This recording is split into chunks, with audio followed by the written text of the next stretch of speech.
Hello, folks. This is Jonathan. It's another good day serving Jesus Christ, and you have to excuse the poor lighting because this is just a cell phone, and that's how I do my videos with. But I was going to do a thing on not abusing your boxing equipment. No, I'm not. I'm not going to do any kind of boxing competition. Mine is just solid self-defense that. Um, I'm not gonna light into somebody for no good reason, or be responsible for causing a brain injury or something like that. But I do like watching boxing, and I pray for the fighters, and I'm gonna continue to watch boxing sports. It's just I'm not gonna participate in it.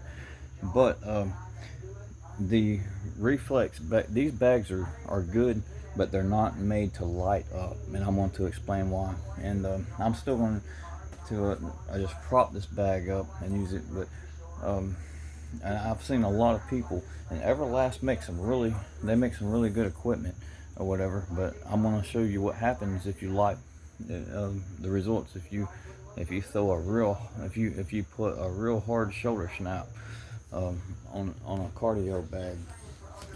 Um, this pole is metal, like that right there. So I snapped my jab, and when I did, the pole, like you took a sawzall. There's no bolts. I figured it'd be alright to light it up, so I snapped it, and I snapped my jab real hard, and it severed it like a sawzall, cutting it through. So I don't know what type of metal that is or whatever, but obviously I punched it way harder, and these bags are not made to punch like that. What they're made to do is swing back and forth, is ever so lightly tap it, and get out of the way. Stick your head up, that way you can practice getting out of the way. No shoulder snap, just tap it like that right there, just like that right there, and stick your head up, getting your reflexes ready. And that helped me a lot when I had my other reflex bag.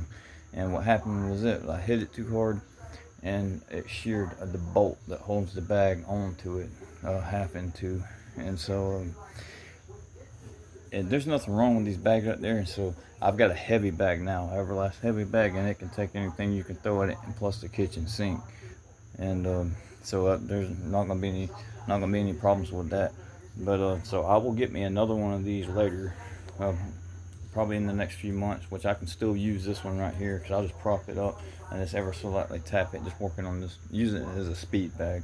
So when I get done with the gloves on, so I can see how fast my hands are without the gloves. So I will be getting another one, but that's what will happen, and that's the result. It's not because it's faulty equipment. It's because these bags, these cardio bags, the Everlast cardio bags, and the reflex bags are not made to light up, and that's what will happen if you're a hard hit. If you hit hard, expect the weakest point on that to let loose, whether it's a bolt or like that right there.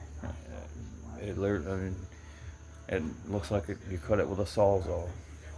So anyways, keep that in mind when you get your reflex bag. That way you don't flush you're not flushing money down the toilet. So I will throw down $100 for another one, and that's all I'm gonna use it for. Is this?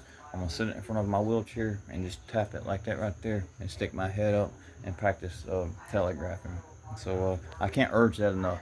I've read a lot of seen a lot of things, and when you do that, that's just abusing your equipment, and it can be costly. That's $100. You hit it too hard, you flushed $100 down the toilet, and then you have to go spend another $100 to replace that. And so it's not abusing your equipment. And certain different things are made for different purposes. The heavy bags are made to light up. The reflex stuff is just made is for reflexes. Is what that's for. It's not made to hit hard as you can. So keep that in mind when you get one of these style of bags right here. That way you don't make that same mistake that I made, which I'm still going to get more use out of this one. So peace and God bless, and I hope that helps.